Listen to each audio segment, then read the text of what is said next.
China has announced that it stopped dialogue with the US on several key issues, including climate change, and between military commanders.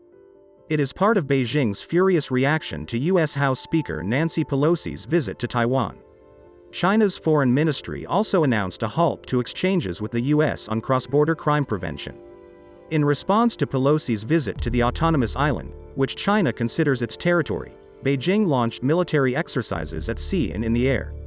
China's largest drilling in the Taiwan Strait is expected to last several days.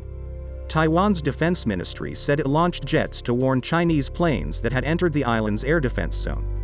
Some jets crossed the center line of the Taiwan Strait, an unofficial buffer zone separating the two sides. The ministry reported that there were 68 Chinese warplanes and 13 naval ships in the strait.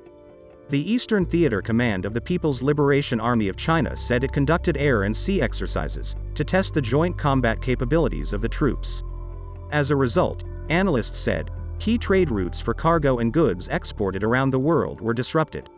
Taiwan's ports are open, but some cargo ships and oil tankers have changed their routes around the island to avoid confrontation with the Chinese military.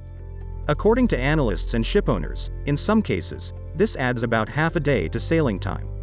It is a stark reminder of the chaos caused by the open conflict between Beijing and Taipei.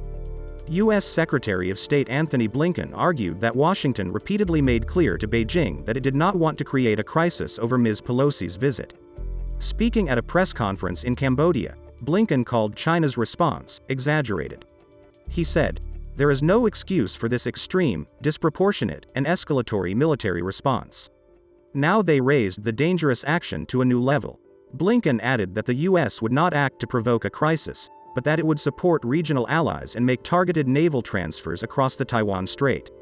"We will fly, sail and act wherever international law allows," he said.